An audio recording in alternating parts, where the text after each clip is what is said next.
Assalamualaikum warahmatullahi wabarakatuh. Halo Sobat Diskominfotik Provinsi Riau, kembali lagi bersama saya Dwi Cut Diana Putri dalam podcast Diskominfotik Provinsi Riau. Nah, buat Sobat Diskominfotik nih sekalian, gak bosan-bosannya Icut mengingatkan kembali, jangan lupa like, comment, share, and subscribe YouTube channel kita Diskominfotik Provinsi Riau. Nah, Riau merupakan provinsi yang mayoritas penduduknya itu memeluk agama Islam yang memiliki sebutan Bumi Lancang Kuning. Dan saat ini Riau menduduki peringkat teratas untuk wisata religi di Indonesia dan dilansir dari sejarah serta budaya Melayu yang identik dengan agama Islam. Nah, Sobat Diskominfotik, kita akan membahas nih Mashaf Digital Al-Imam, yakni belajar membaca Al-Quran dengan menggunakan pemanfaatan teknologi digital. Nah, dan saat ini telah hadir bersama kita yaitu Ustadz Fathuddin Jafar. Assalamualaikum Ustadz. Waalaikumsalam warahmatullahi wabarakatuh. Nah, gimana nih kabarnya Ustadz nih? Alhamdulillah baik. Alhamdulillah baik. Ini Ustadz dari mana ya? Aslinya? Asli dari Riau. Dari Riau. Saya lahir di Petapahan. Oke. Sekolah di Bangkinang. Lahir di Petapahan, sekolah di Bangkinang, Kabupaten Kampar ya Ustadz ya. Nah, luar biasa. Nah, beliau membuat Al-Quran digital nih, sehingga memberi kemudahan bagi masyarakat untuk belajar Al-Quran, termasuk memahami isi kandungan dalam Al-Quran ya Pak ya, secara digital ya. Kadang panggil Bapak, kadang panggil Ustadz. Panggil Ustadz aja deh. Ustadz gimana nih Pak, awal mulanya tercetus Al-Quran digital ini? Jadi begini ya, bismillahirrahmanirrahim. Alhamdulillah Rabbil Alamin, wassalatu wassalamu ala ashrafil anbiya wal mursalin wa ala sahbihi ajma'in, amma ba'd. Saya memang senang teknologi ya, sejak dari teknologi komputer dari dulu ya. Waktu saya kuliah di luar negeri itu, kita udah pakai komputer. Ya. Terus sepulang, ya, terus saya mengamati juga perkembangan teknologi sampai ada handphone. Iya, smartphone. Ya, smartphone sampailah booming seperti sekarang kan. Iya, benar. Saya memang merasakan bantuan teknologi itu memudahkan ya dalam segala hal. Teknologi, benar sekali. Ya, transportasi katakan ya. Dengan adanya pesawat kita bisa mudah kemana-mana gitu kan. Membeli tiket hanya dari smartphone. Saya waktu ke Jakarta awal Desember 82 itu kan naik bis 3 hari 3 malam. Dengan ada pesawat kita cuma 1 jam seperempat sampai kan, kan baru kan. Nah itu satu. Yang kedua, saya juga memang konsen di dunia penyebaran agama Islam, baik dalam bersifat umum maupun pendidikan, ya kan. Nah dengan adanya teknologi digital ini malah sangat terbantu. Iya. Lalu dulu saya kan nulis Mushaf Tadabbur, nulis buku-buku, ya kan. Sekarang orang sudah beralih kan dari bacaan, walaupun belum 100%, tapi besarlah prosentase orang beralih dari media biasa gitu kan, buku cetak kepada digital ini. Ya. Nah karena kita pegiat dakwah ya kan, penyebar Islam, mau nggak mau kan harus memahami dunia digital dan saya diskusi dengan banyak orang-orang yang paham digital. Salah satu di antaranya itu saya ingat tahun 97 sebelum reformasi ada seorang ahli marketing dia cerita ke saya, Ustadz, prediksi ke depan dunia ini akan terjadi revolusi teknologi informasi. Ya, contohnya handphone ini waktu itu masih jadul handphonenya waktu itu kan. Handphonenya akan berkembang Ustaz. Iya, dengan videonya, dengan segala macamnya ada nanti. Nah, dan situ dunia akan menjadi kecil ya kan. Dunia akan dalam genggaman. Lalu saya berpikir, oh benar juga. Sampai dia bilang begini, kita nggak harus mikirin hardware-nya Ustaz, mikirin ini udah dibikin orang lain. Kalau dakwah kita mau berkembang, kita harus isi softwarenya. Softwarenya ya benar. Atau programnya gitu kan. Lalu saya mikir, dunia ke depan itu memang dia bilang semua hal, tidak hanya bisnis, tapi penyebaran agama juga melalui itu. Iya, benar Nah, dari sekali. situ saya tersentak juga kan. Saya belajar. Kemudian ada lagi yang membuat saya terjun ke dunia digital ini ketika saya diundang dakwah ke Amerika. Oh, luar Sekitar 10 biasa. tahun yang lalu kan. Dia mau diundang menjelaskan Al-Quran di 11 kota Amerika dan Kanada.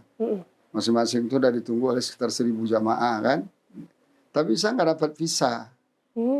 Pas ke Amerika harus bisa, nggak dapat. Dan lalu saya pikir, udah kalau saya nggak bisa badan saya ke sana, ilmu saya ke sana. Melalui apa? Melalui digital, ya kan. Dari situ saya rintis itu. Sampai sekarang sudah, alhamdulillah sudah semakin bagus lah. Semakin bagus ya. Jadi terinspirasinya itu yang pertama kali langsung, kan tadi dikasih tahu nih kalau misal dunia digital itu makin lama makin berkembang. Yang saat-saat menginspirasi, oh akhirnya oke deh saya coba nih dengan menggunakan digital gitu. Ya yang sangat itu ya itu ketika saya ditolak visa saya di Amerika. Oh, karena penolakan visa. Jadi karena saya nggak bisa ke Amerika badan saya, pasti ilmu saya bisa sampai ke Amerika kan. Dengan menggunakan menggunakan digital.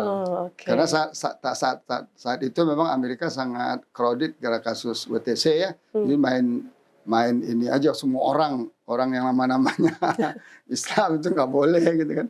Jadi istilahnya karena nasib aja sebenarnya. Kalau saya ulang sekarang mungkin saya bisa berangkat lagi.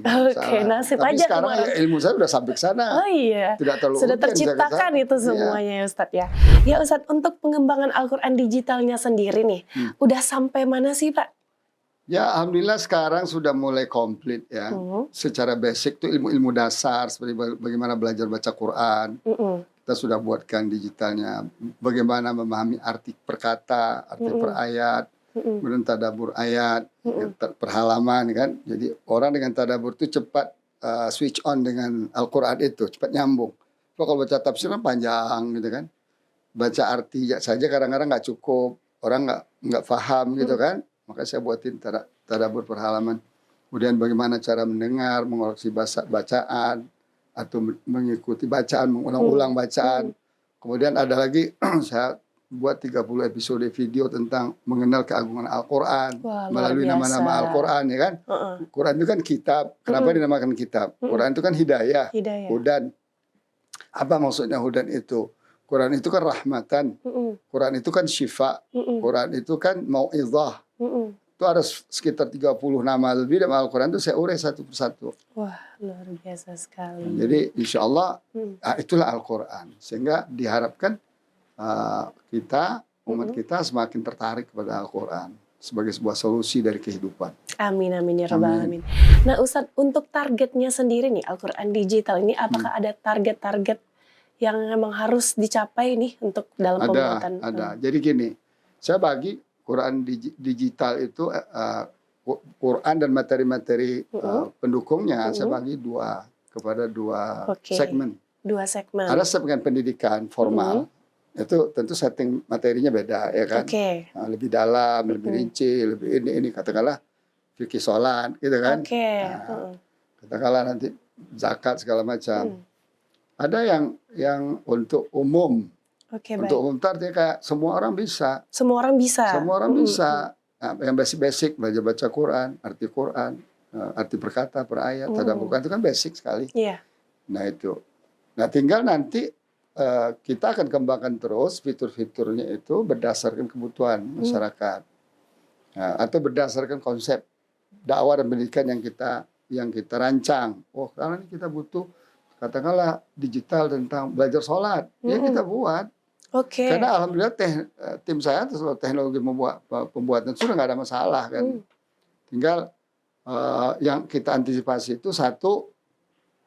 Kalau medianya handphone, kan kita banyak media kan. Iya, banyak ada media TV, TV ada kita buat smart box, jadi bisa dari situ diisi program. Ada yang termasuk ke dalam handphone.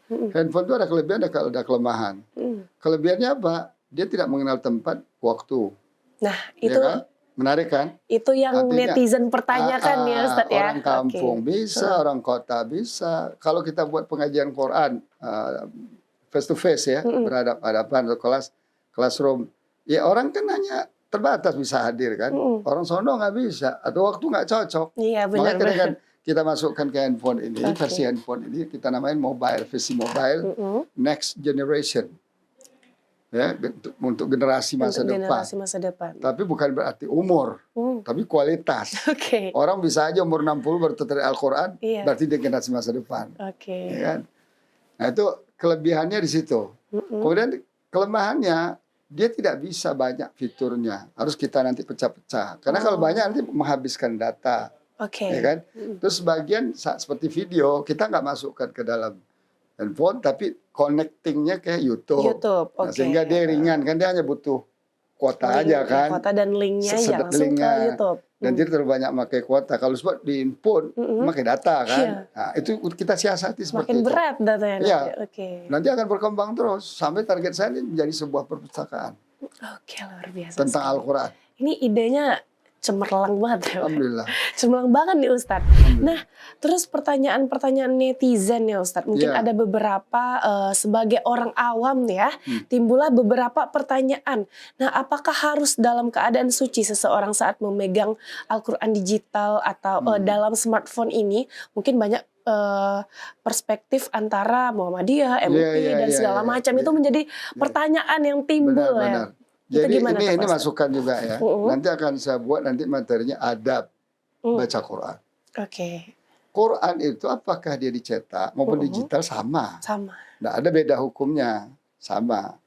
Cuman kelebihannya di digital ini, katakanlah di handphone ya, itu kalau kita matiin handphonenya dia udah nggak ada kan. Nah, saya bisa ambil contoh begini. Kalau kalau Qurannya dalam keadaan terbuka seperti ini, saya lihat contohnya ini kan.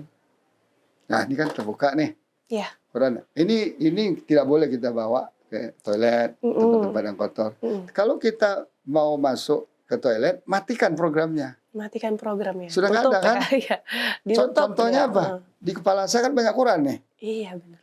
Saya nggak boleh baca kan di toilet kan. Tapi kalau masa saya tinggalkan di kepala saya, baru bisa masuk toilet. Atau akalnya ditinggalin. Nggak bisa. Makanya solusinya dimatikan.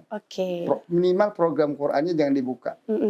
Nah terkait dalam keadaan bersuci atau tidak, itu kan pendapat ulama ya. Nanti akan saya tuliskan nanti, saya masukin di situ adab membaca Al-Quran menurut ulama ini, menurut ini. Sehingga kita ada solusi. Jadi bagi yang meyakini ya, harus berwudu, ya dia harus berwudu lah. Bukan mau membaca Al-Quran. Kalau meyakini itu bahannya sunnah atau bagaimana, ya kalau dia berwudu lebih bagus, tidak berwudu juga ada masalah. Sampai dengan wanita nanti, saya kasih pendapat ulama di situ. Ya, ketika haid, nifas dan sebagainya, itu gimana? Kan semua sudah ada. Akan kita kasih ilmunya di situ, sehingga tenang mereka untuk makainya. Bahkan ada sekarang yang program yang belum ada di dunia ini, digital kita, TV masuk sini, bisa kita jadiin panduan untuk imam sholat. Kita tahu tahajud, mau baca 1 juz satu malam. Ya kan, tapi kita nggak hafal Quran kan, nggak banyak hafal Quran, kita tinggal pakai buka programnya, kita pakai jam apa namanya itu apa namanya ini? Timer ya? Bukan timer apa? Remote. Remote watch. Kita buatkan itu sehingga mudah. Jadi, saya mau sholat malam, saya mau sholat tarawih di rumah sama anak-anak istri saya jadi imam, saya bacanya nggak panjang, bisa sampai ke situ. Sampai ke sana ya, mendalaminya luar biasa nih. Karena kita punya semboyan. Kita punya semboyan ya. Belajar Al-Quran, apakah membaca, memahami, apakah mengamalkan, menjadi mudah. Menjadi mudah. Belajar Al-Quran, mau memahami, mau membaca, mau cari ilmu, menjadi mudah. Menjadi lebih mudah. Adanya digital ini. Tinggal medianya. Media yang sangat-sangat fleksibel ya handphone. Atau dia punya TV LED, punya TV Android, dia pakai TV. Atau kita hadirkan TV-nya. Itu ada programnya.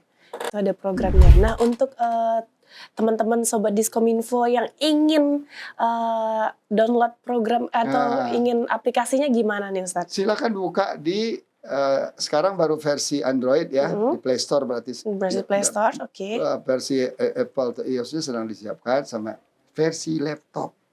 Jadi orang sambil kerja, sambil apa, kan? Atau capek kerja, dia bisa. Itu kita siapkan semua. Nah, kalau yang sekarang silakan di-download di Play Store. Mushaf Digital Al-Imam. Mushaf Digital Al-Imam. Nah, ada, dan nanti akan ada website penjelasannya. Al-imam.id.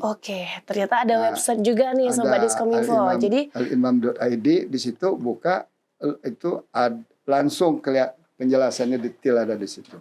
Nih. Ternyata kita bisa download di Play Store, bahkan juga udah ada websitenya nih sekarang. Ada. Nanti kita cantumkan ya. Cantumkan aplikasi dan websitenya. Nah, Pak Ustadz, kita kembali lagi nih. Ada lagi nih pertanyaan dari netizen di luaran sana nih. Nah Pak Ustadz, bagaimana nih cara kita mengetahui Al-Quran digital ini sesuai dengan Al-Quran yang aslinya? Karena ada beberapa kasus nih, bacaan itu nggak sesuai gitu. Jadi gini, saya kan mempelajari Quran yang dipakai oleh kita di Indonesia itu rata-rata sama dengan Quran Mushaf Al-Madinah, Mushaf cetakan Madinah. Jadi saya patokannya itu. Sehingga masyarakat tidak confused kan. Kemudian juga kan ada juga cetakan mushaf salah gitu-gitu kan. Nah kita memang tim kita sangat memperhatikan. Jangan sampai ada yang salah. Kalau ada salah dikoreksi. Maka kalau ada netizen menemukan kesalahan segera laporkan melalui website kita ini. Nanti kita bisa koreksi. Tapi ini kan udah melalui proses berkali-kali kita koreksi sejak dari 5 tahun yang lalu itu. Iya. Sekarang tuh banyak bacaan ayat suci Al-Quran itu di media sosial itu ada yang salah nih. Dari terjemahnya salah, salah, bahkan bacaan ini apa gitu kan. Karena nggak semua orang walaupun dia memeluk agama Islam tahu dan paham, mengerti gitu. Jadi ini itu menjadi persoalan tuh, Pak. Dalam Al-Quran itu ada 10 macam bentuk bacaan. Jadi dalam kata tertentu aja ya, itu ada 10. Kita Indonesia ini dengan satu riwayat namanya riwayat Hafs ya. Nah kita fokus ke situ aja. Kalau untuk berbagai macam bacaan itu hanya untuk orang-orang yang mau ahli qiraat ya, ahli Al-Quran. Nah ini kan basic dasar pegangan. Maka mungkin ke depan kalau dibutuhkan ya perlu 10 qiraat kita masukkan juga, nggak ada masalah juga. Asal audiensnya paham bahwa ini qiraat ini qiraat ini gitu. Sehingga dia nggak confused. Tapi untuk saat sekarang kita fokuskan satu riwayat saja memang Indonesia, Arab, ya, beberapa negara Asia itu memang pakai riwayat itu. Kalau di Afrika lain lagi riwayatnya kan.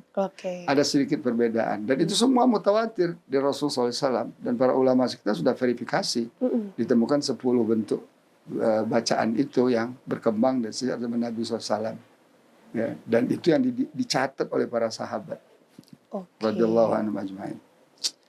Ya, nih udah terjawab nih pertanyaan dari netizen nih. Kalau misalnya masih mau bertanya-tanya lagi, mungkin bisa nih ke media sosialnya Pak Ustadz kita ya.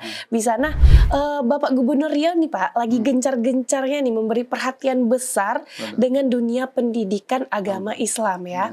Dan beliau telah membangun Al-Quran Center di kawasan MTQ Provinsi Riau. Dan membangun beberapa masjid, membangun beberapa tempat belajar ya.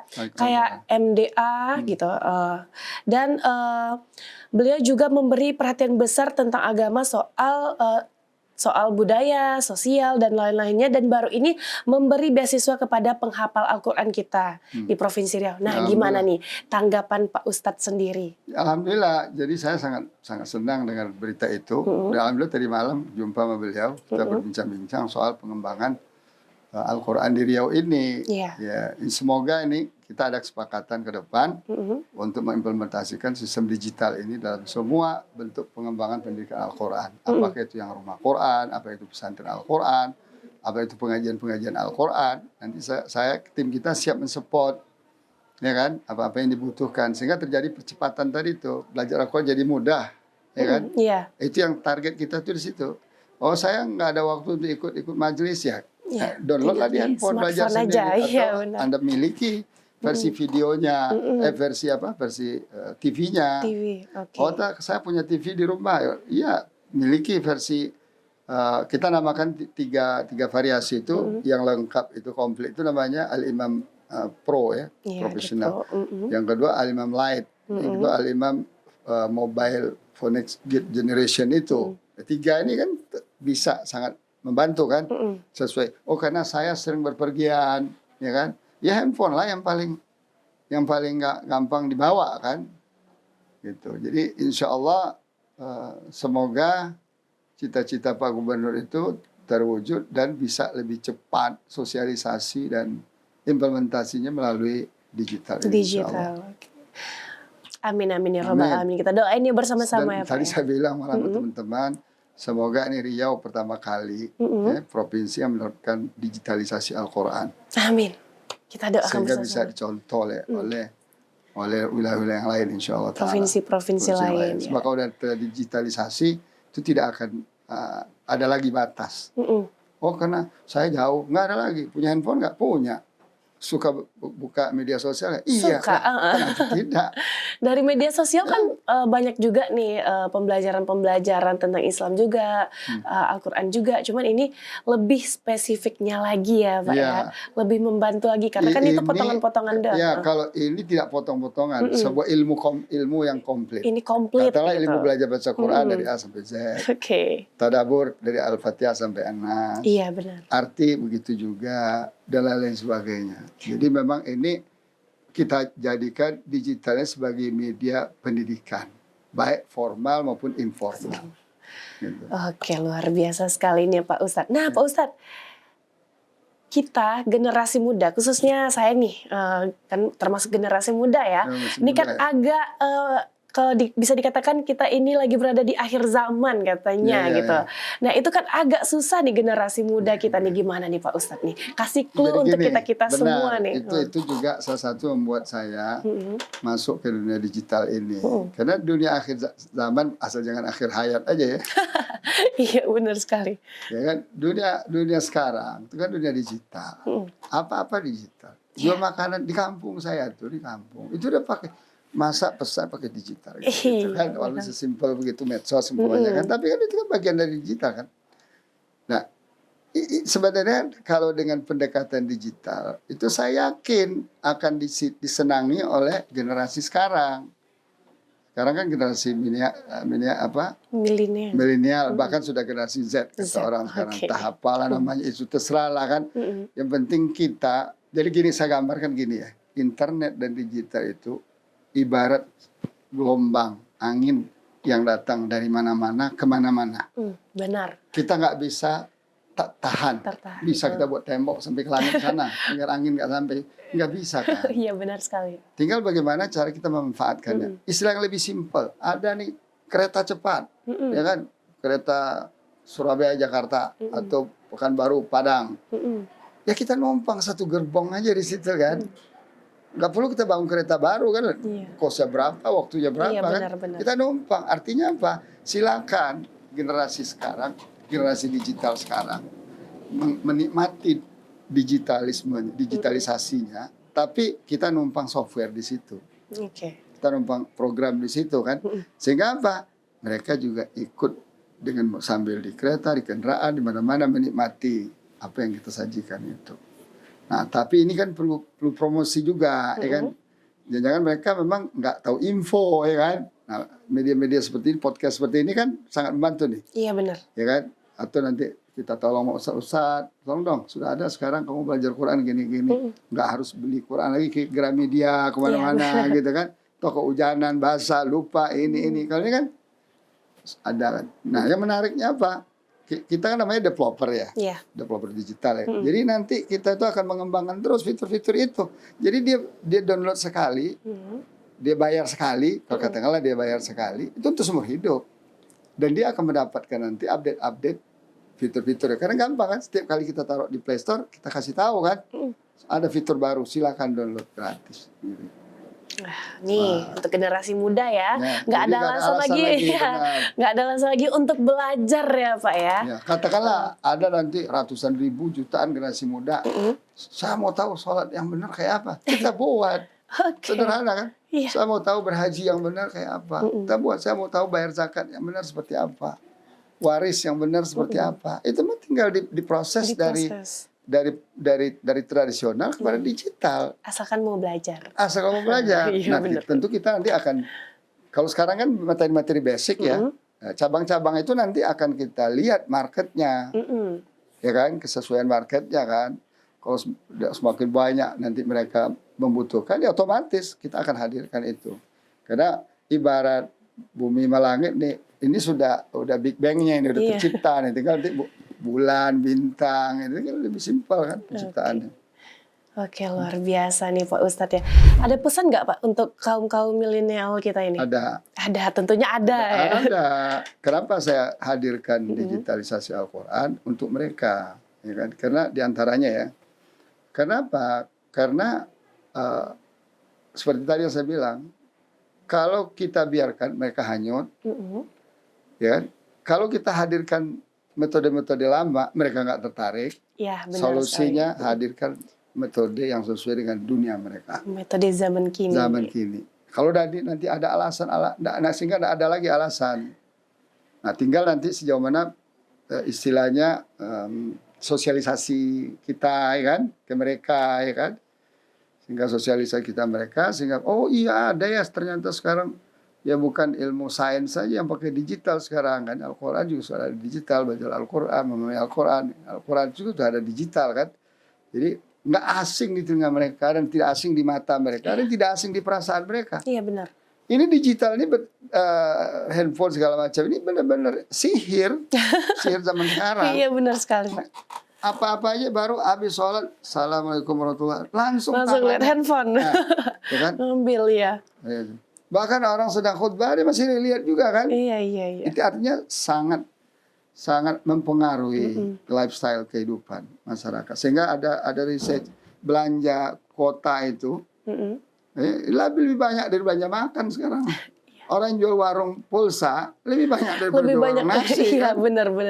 Berderet-deret itu kan, kios-kios kecilnya gitu kan. Artinya apa? Ini sebuah gelombang yang tidak bisa kita tahan. Tapi kita ngikut di gelombang itu dan memberikan nuansa-nuansa sekarang.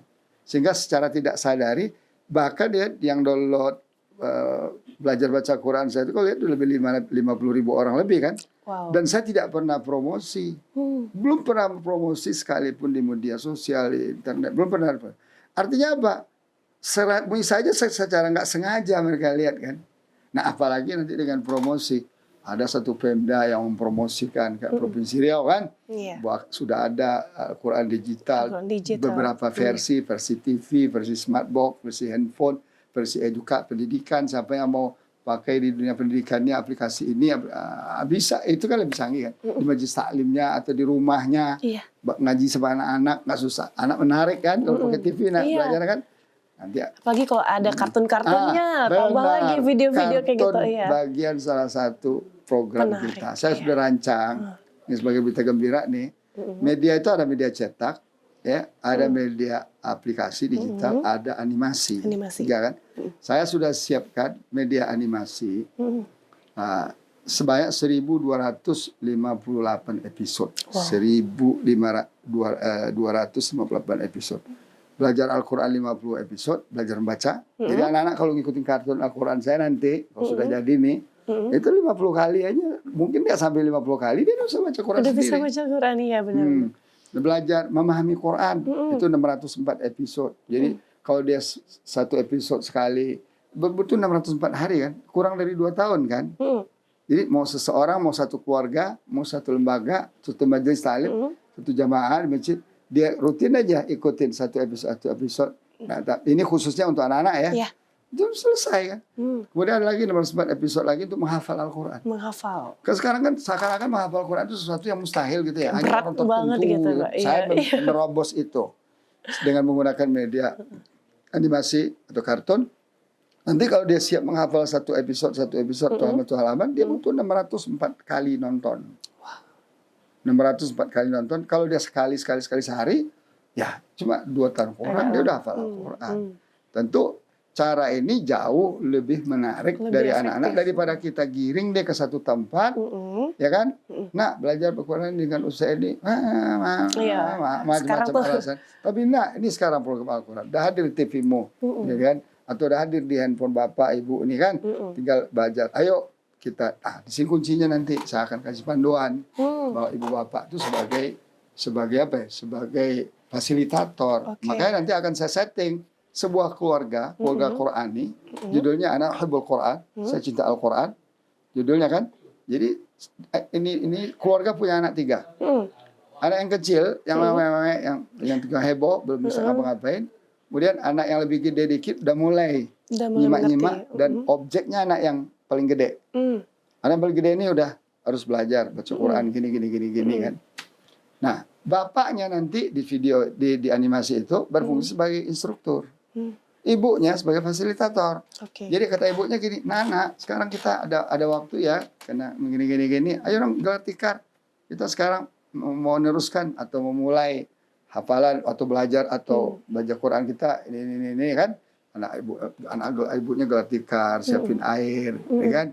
Nah, bapaknya, ayo Nana, kita mulai surah Al-Fatihah. Mereka mulai kan, surah Al-Fatihah. Ini bacanya begini, ini artinya ini. Akan mulai itu. Jadi saya membuat satu gambaran sebuah keluarga yang cinta Al-Quran. Bapak sebagai instruktur, seakan-akan kan di animasi itu, ibu sebagai fasilitator, yang nyiapin fasilitas, mengingatin waktu, anak-anak sebagai objek pembelajaran. Dengan itu kan anak-anak lihat, wih, kompak keluarga kita.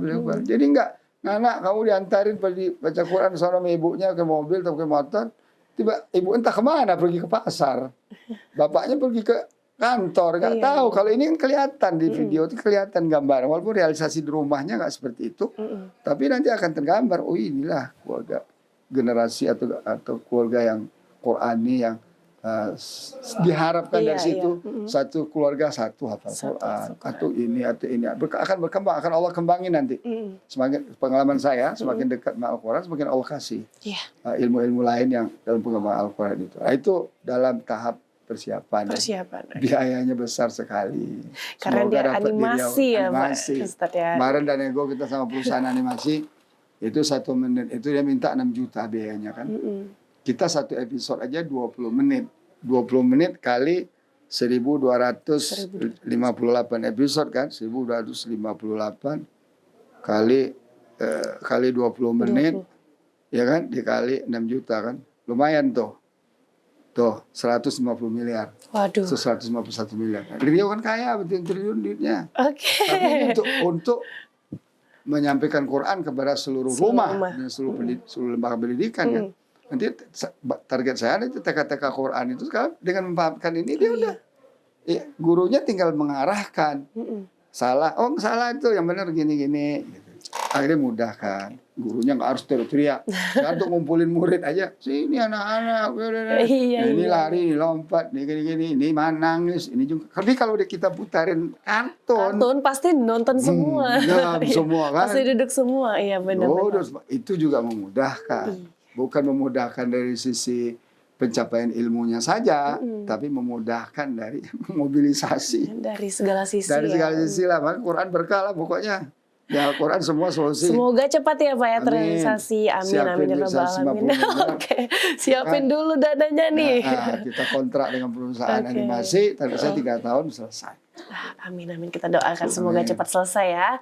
Jadi mempermudahkan nih Sobat Diskominfo nih yang memiliki anak-anak, jadi lebih gampang ya. Nggak ada lagi kata-kata nangis-nangis ke MDA, ke ini. Nggak ada lagi kata-kata seperti itu ya Pak ya. Insyaallah. Karena kalau misalnya film kartun itu memang sangat-sangat cepat dinikmati. Apalagi sekarang yang usianya itu ibaratkan 7 tahun ke bawah itu udah mengerti dengan smartphone. Nggak usah 7 tahun, umur setahun.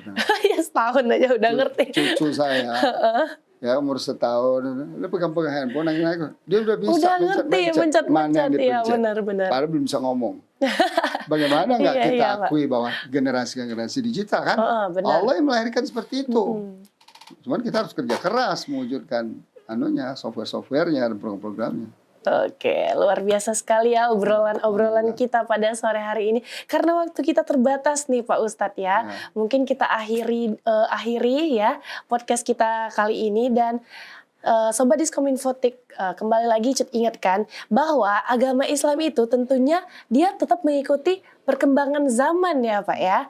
Dan belajar itu bisa di mana aja, apalagi sekarang kita lagi berada di dunia digital. Nah, di mana saja dan kapan saja. Di mana saja dan kapan saja. Jadi nggak ada lagi alasan untuk Sobat Diskominfo nggak belajar ya. Ingat kembali, nggak ada alasan untuk tidak belajar karena kita bisa belajar dimanapun dan kapanpun. Nah, saya Dwi Diana Putri mohon undur diri dan terima kasih kepada Pak Ustadz yang udah mau main nih ke podcast Diskominfotik dan semoga nanti diundang lagi gitu ya Pak ya. Insyaallah. Oke, amin ya rabbal alamin. Nah Sobat Diskominfotik jangan lupa ya like, comment, share, dan subscribe YouTube channel kita Diskominfotik Provinsi Riau. Saya Dwi Diana Putri mohon undur diri. Wassalamualaikum warahmatullahi wabarakatuh.